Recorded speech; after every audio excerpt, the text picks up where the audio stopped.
Bonjour à tous et bienvenue sur le site Partir en République dominicaine. Nous allons vous expliquer comment faire votre e-ticket gratuitement sans passer par un site payant. Mais avant de commencer ce tutoriel vidéo, nous allons définir ce qu'est le e-ticket, ou plus exactement, nous allons lire la définition du service de l'immigration. Le e-ticket est un formulaire obligatoire demandé par différentes institutions pour entrer ou sortir du territoire national dominicain. Le e-ticket est donc une démarche administrative obligatoire pour entrer et sortir de République dominicaine. Il faut savoir que cette procédure est complètement gratuite et que vous devez la réaliser avant votre départ et votre arrivée dans le pays. La démarche s'effectue sur le site officiel du service de l'immigration et consiste à remplir un formulaire en ligne durant quelques minutes, à la suite duquel un QR code vous est attribué en téléchargement et par email.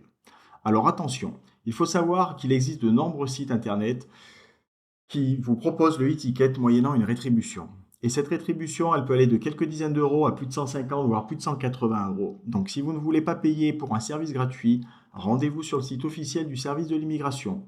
Vous pouvez y accéder en recopiant l'adresse que vous voyez dans la vidéo, celle que je surligne en bleu, ou depuis notre site, Partir en République dominicaine, en vous dirigeant dans l'onglet Blog, puis la section Vie pratique. Vous arrivez donc sur une page, vous déroulez jusqu'à l'article e-ticket République dominicaine. Vous y trouverez des informations complémentaires à la vidéo et le lien qui vous renvoie sur le site officiel. Vous pouvez comparer l'URL, ce sont bien les deux mêmes.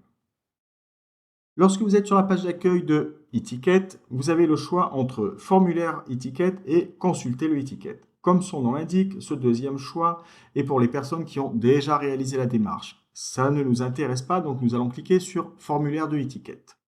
Là encore, deux choix, nouveau e-ticket ou créé à partir d'un précédent e-ticket. Ce deuxième choix est pour les personnes qui ont déjà commencé leur formulaire mais qui ne l'ont pas terminé. Nous allons donc cliquer sur le premier. Nous allons rebasculer en langue française et nous allons signaler que je ne suis pas un robot. Et pour des raisons de simplicité, nous allons répondre non à la question « Voyagez-vous accompagné d'une autre personne ?» Si je répondais oui, il faut savoir que la plateforme va me proposer une interface qui me permet de renseigner plusieurs passagers et qui me permettra de gagner du temps. Dans notre tutoriel, nous allons renseigner pour une seule personne, voilà, pour des raisons de simplicité comme je viens de vous l'énoncer. Ceci est la première page pour remplir le formulaire e-ticket. Nous voyons ici une référence de dossier que je vous invite à noter car si vous ne remplissez pas votre formulaire en une fois, vous en aurez besoin pour rentrer dans votre espace et terminer votre inscription. Nous voyons ici également que 3 étapes constituent la demande de e-ticket. 1. Information générale. 2. Données migratoires. Et 3. Information de douane. Comme nous pouvons le voir, les informations générales constituent des informations sur la résidence du demandeur du e-ticket. Alors, je vais remplir tous ces champs, très simplement, et je vais vous reprendre juste après. Voilà, j'ai donc renseigné les différents champs avec une adresse erronée pour les besoins du tutoriel. L'adresse en question, 10 rue de la Gare, en France, dans la ville de Clermont-Ferrand, dans la région Auvergne-Rhône-Alpes, dont le code postal est 63 000.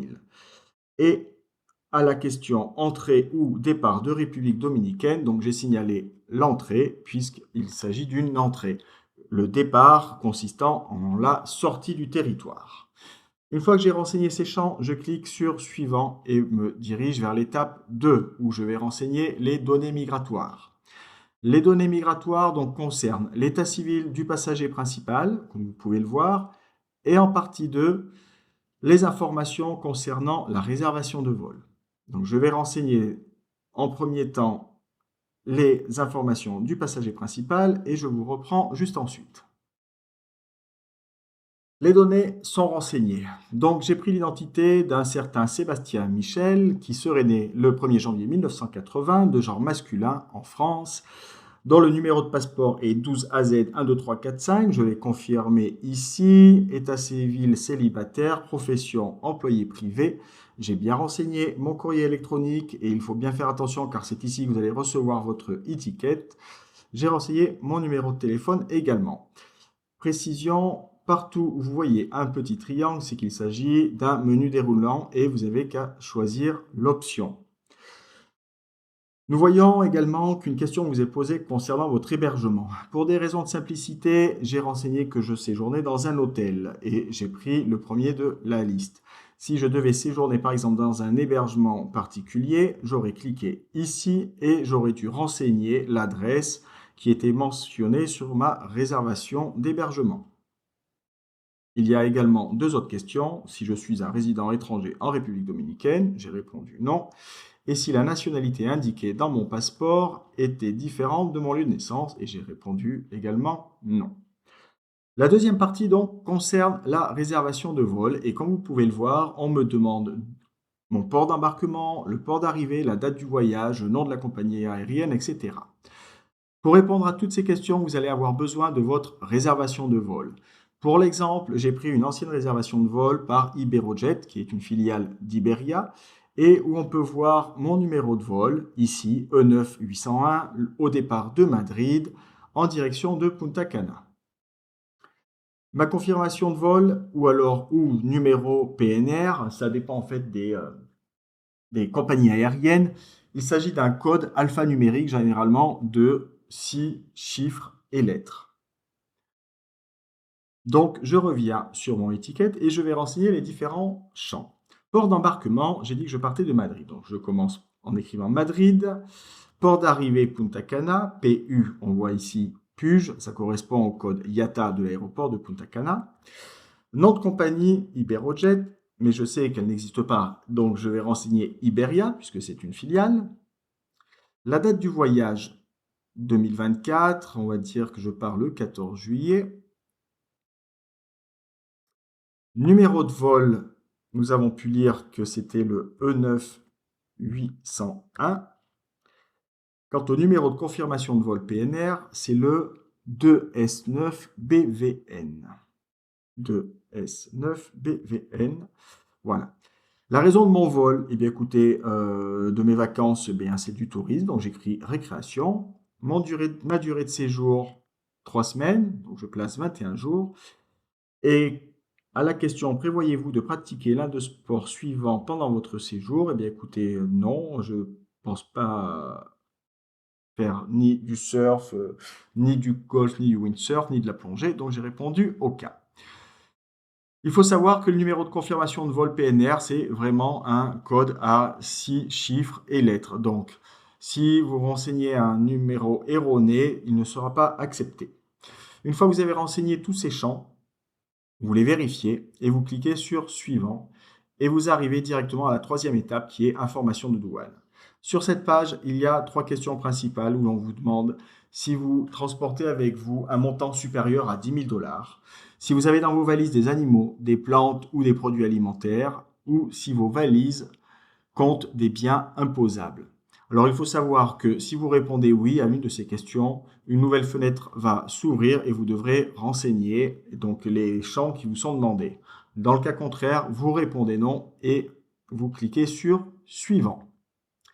Lorsque vous cliquez sur Suivant, une nouvelle fenêtre s'ouvre et l'on vous demande si quelqu'un vous a aidé à remplir ce formulaire. Vous pouvez répondre oui ou non selon votre cas.